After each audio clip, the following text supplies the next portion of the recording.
Mumbai TV, हर खबर सच के साथ। मैं हूं अफजल शेख और आप देख रहे हैं मुंबई टीवी। आने वाला चुनाव और उसको लेकर एमआईएम कितनी ताकत से यहाँ पर लड़ेगी, उसका एक जीता जागता उदाहरण आज इम्तियाज़ जलील मुमरा आकर के उन्होंने अपने बयान में कहा।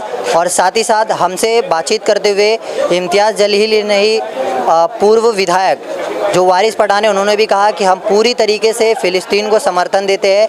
यानी देश का जो एक तरफ विवाद चल रहा है इसराइल फ़िलिस्तीन का, उसमें उन्होंने फ़िलिस्तीन को समर्थन दिया। और मुमरा वासियों को किस तरीके से आने वाले चुनाव के लिए तैयार है एमआईएम, उसको लेकर बातचीत करिए, वो हम आपको सुनाते हैं। जब इलेक्शन आएगा तब इलेक्शन के लिए आएंगे।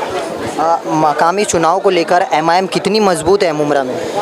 देखिए, हमारा काम है कोशिश करते रहने का। उसके अंदर हम कोशिश कर रहे हैं, उसके अंदर जितनी हमारे से कोशिश हो सकती है लोगों को जोड़ने का।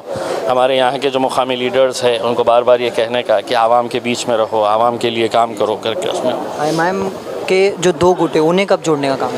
देखिए, हाल ही में बैनर फटा हुआ है आपका धारावी में, बहुत अच्छी बात है। उसके अंदर मेरे से मोहब्बत करने वाले भी हो गए उसके, हो सकता है। देखिए, मतलब कोई ये नहीं है उसके अंदर, सियासत के अंदर ये सब चीज़ें होते रहती है उसमें। हाँ, लेकिन जब वक्त आता है तो सब आ जाते हैं, एक पटरी के ऊपर आ जाते हैं। एक बैनर फटने से आप ये बता रहे हैं कि एक बैनर फट गया है करके, आप ये क्यों नहीं बता रहे हैं कि मुमरा के अंदर 200 बैनर्स कम से कम मैंने देखा होगा करके उसमें, जो वैसे के वैसे है। अच्छा, मुमरा है तो कुछ ऐसा डर बना कि मामला आप पर दर्ज होगा? मुमरा है, लगता है अब एमआईएम के ऊपर मामला दर्ज होगा? यहाँ का वातावरण अब ये हम देखिए ना, मजलिस घबराने वाली जमात है नहीं उसके अंदर। हमारे ऊपर केसेस होते रहते हैं उसमें।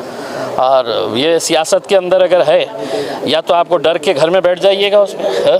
या नहीं तो लड़ने का अगर है तो रास्ते के ऊपर आइए। और जब रास्ते के ऊपर आएंगे तो ये सब चीज़ें होते रहती हैं। आप किन्हें समर्थन दे रहे, इसराइल या फिलिस्तीन? हाँ, कोई बेवकूफ़ी होगा जो इसराइल को दे रहा होगा। प्रधानमंत्री ने ट्वीट कर जब बताया कि इसराइल जो है समर्थन देना चाहिए। प्रधानमंत्री इस वजह से कर रहे हैं कि प्रधानमंत्री जुल्म का साथ देते हैं। हम इंसाफ, हक और सच्चाई के साथ खड़े रहते हैं। तो इन्हें आप फिलिस्तीन को समर्थन देंगे? बोल दिया साहब, मैंने तो चीख के कहा हूँ, मैंने स्टेज के ऊपर से। अभी आज ही मुंबई में एक मामला दर्ज हुआ है फिलिस्तीन को समर्थन देने पर। होगा, हमारे ऊपर भी करिए।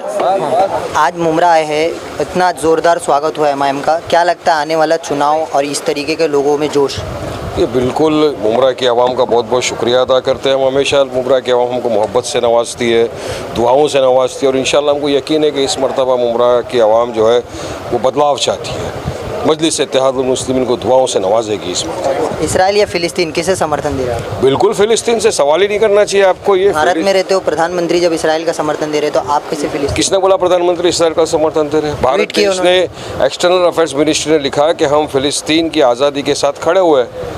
तो भारत देश खड़ा हुआ है। पूर्व प्रधानमंत्री लेट भी अटल बिहारी वाजपेयी खड़े थे फ़लस्तीन के साथ, महात्मा गांधी खड़े थे फ़लस्तीन के साथ, नेल्सन मंडेला खड़े थे फ़लस्तीन के साथ। देश दुनिया खड़ा है फ़लस्तीन के साथ। जिन पे जुल्म हो रहा है, जिस पे जुल्म हो रहा है, हम उनके साथ खड़े हैं। और इजराइल जालिम है, जुल्म कर रहा है, प्रोपोगेंडा फेक फैला कर। 6 दिन के अंदर जितनी बॉम्बिंग उसने मारी उतनी अमेरिका ने 1 साल में अफगानिस्तान में नहीं मारी है। फॉस्फोरस बॉम्ब इस्तेमाल किए जा रहे हैं जो अलाउड नहीं है। वॉर के भी कुछ रूल होते हैं, सारे रूल का उल्लंघन करके इसराइल इस तरह के काम कर रहा है। ये मास मर्डर है, जेनोसाइड है। ये 6 दिन के अंदर आपने 1400 लोगों को मार दिया, 700 बच्चों को तुमने मार दिया। क्या कसूर था बच्चों का? और इसराइल क्या खाली हमास को मार रहा है? नहीं। लेबनान में कहाँ है हमास? नहीं है। सीरिया में कहाँ है हमास? नहीं है। वहाँ क्यों बॉम्बिंग कर रहा है? एयरपोर्टों को एलेप्पो के अंदर सब जगह उड़ा रहा है, दमस्कस के अंदर। तो ये एक इसराइल का जुल्म है। जुल्म ज़्यादा दिन नहीं चलता और इंशाअल्लाह ताला हमको यकीन है अल्लाह की बात कर रहे हो। ये तमाम अमेरिका जैसे बड़े देश कह रहे हैं कि वो आतंकी संगठन है। हिंदुस्तान ने अब तक हमास को आतंकी संगठन घोषित नहीं किया, ना ही एक्सटर्नल अफेयर्स मिनिस्ट्री ने उसका नाम तक लिया, जैसा ऑस्ट्रेलिया वगैरह सब ने उसको घोषित किया है। हम वायलेंस का खंडन करते हैं, वायलेंस के साथ हम नहीं है। हम आतंकवादी गतिविधियों का भी कंडेमनेशन करते हैं। आज प्रोटेस्ट रखा गया था, फिलिस्तीन के समर्थन दिया गया है, उसमें मामला दर्ज हुआ है मानपुर में, क्या कहेंगे? देखिए, प्रोटेस्ट करना एक व्यक्ति का अधिकार है और ऐसा आप नहीं कर सकता। अभी पूरा CWC जो कांग्रेस ने वर्किंग कमेटी है, उन्होंने फिलिस्तीन को सपोर्ट कर दिया है। तो राहुल गांधी को भी अरेस्ट कर लेंगे, केस करेंगे। एक्सटर्नल अफेयर्स मिनिस्ट्री भारत सरकार की, उसने फिलिस्तीन को सपोर्ट किया है, तो उन पर केस करेंगे क्या?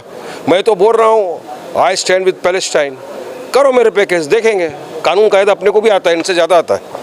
ऐसी तमाम अपडेट से जुड़े रहने के लिए सब्सक्राइब करें मुंबई टीवी। कैमरामैन नदीम खान के साथ अफजल शेख, मुंबई टीवी।